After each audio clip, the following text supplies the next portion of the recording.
మీ బ్యానర్లో first cinema ఏది ఉండబోతుంది ఇప్పుడు రీ ఎంట్రీలో? ఒక రకంగా రిలీజ్ లాగా రీ ఎంట్రీ మీది ఇప్పుడు ఒక 7 సంవత్సరాల గ్యాప్ తర్వాత ఫస్ట్ సినిమా ఏది ఉండబోతుంది?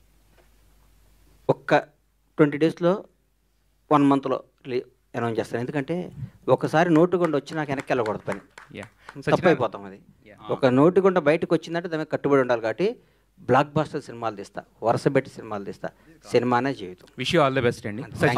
సత్యనారాయణ గారు, నాకు 24 క్రాఫ్ట్ల మీద అవగాహన ఉంది. మై ఏజ్ ఆఫ్ 15 years నేను సినిమా ఇండస్ట్రీ ఫిల్మ్ ఇన్స్టిట్యూట్ స్టూడెంట్గా వచ్చా. అప్పటి నుంచి సినిమా రంగంలో ప్రొడక్షన్ బాయ్ దగ్గర నుంచి, ప్రొడక్షన్ బాయ్కి ఏ విధంగా డబ్బు వస్తుంది దగ్గర నుంచి, ప్రొడక్షన్ మేనేజర్ దగ్గర నుంచి ప్రతి దాంట్లో నాకు తెలుసు. ఎక్కడ ఏం కొంటే తక్కువకి వస్తుందో నాకు తెలుసు.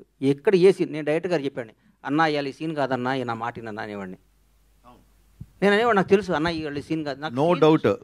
ఆయన ఒక సినిమాకు ఒక కోఆర్డినేటర్, ఒక ప్రొడక్షన్ డిజైనర్, ఒక ఆర్ట్ అసిస్టెంట్, ఎవ్రీ డిపార్ట్మెంట్ కంట్రోల్గా చేశాడు. కాబట్టి ఆయనకు లాభాలు కూడా అప్పుడు అలా వచ్చాయి.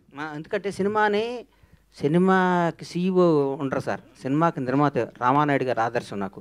మహానుభావుడు రామానాయుడు గారు సెట్లో పొద్దున్నే ఉండేవాడు, ట్రాలీ తోసేవాడు. నాకు కళ్ళారు చూశాను ఆయన దగ్గర, మేము సినిమాలు చూసేవాళ్ళం. అట్లా ఉండాలి సినిమా అంటే. ఎందుకు నిర్మాత అనేవాడు బిడ్డ కదా సార్, కడుపులో తల్లి గర్భంలో బిడ్డను ఎంత నీట్గా డెలివరీ చేస్తుంది. ఊరికే ప్రెగ్నెన్సీ అయినా కూడా ఒక ఆడడం ఎట్లా పెడితే అట్లా తిరిగి అయినా బిడ్డ లైఫ్ పోతుంది కదా. సినిమాని మన బిడ్డని ఎంత బాగా తల్లికి డెలివరీ ఇస్తుందో మన సినిమాని అంత బాగా డెలివరీ ఇస్తే నిర్మాత అంత కష్టపడితే బ్లాక్ బస్టర్ వస్తుంది. ఒక్కోసారి మిస్ అవ్వచ్చు. హరీష్ శంకర్కున్న టాలెంట్కి, హరీష్ శంకర్కున్న కష్టపడే తత్వానికి మన బచ్చన్ మిస్ అయింది. ప్రతి మిలిటరీ మన సరిహద్దులు ఉండే సైనికుడు కొట్టిన ప్రతి బుల్లెట్ అవతలడికి తగలదు. ఒక్కోసారి మిస్ అవుద్ది. మిస్ అయినంత మాత్రం సైనికుడు కాకుండా పోతాడా? అంతే. హరీష్ శంకర్ ఏంటి నాకు తెలుసు. పూరి జగన్నాథ్ అంటే తెలుసు. పూరి జగన్నాథ్ గురించి అని చెప్తాను. పూరి జగన్నాథ్ బౌన్స్ బ్యాక్ వచ్చి పోకిరీలు తీస్తాడు. మళ్ళీ నేను రాసుకోండి, మీరు చెప్తాను. ఒక టెంపర్ తీస్తాడు, రాసుకోండి మళ్ళీ చెప్తాను. కానీ థ్యాంక్ యూ. నాలాంటి ఉంటే వీళ్ళు చేస్తారా? చేయరమ్మ వీళ్ళు. వీళ్ళకి కొత్త వాళ్ళు ఇంగ్లీష్లో మాట్లాడే వాళ్ళు వస్తారు.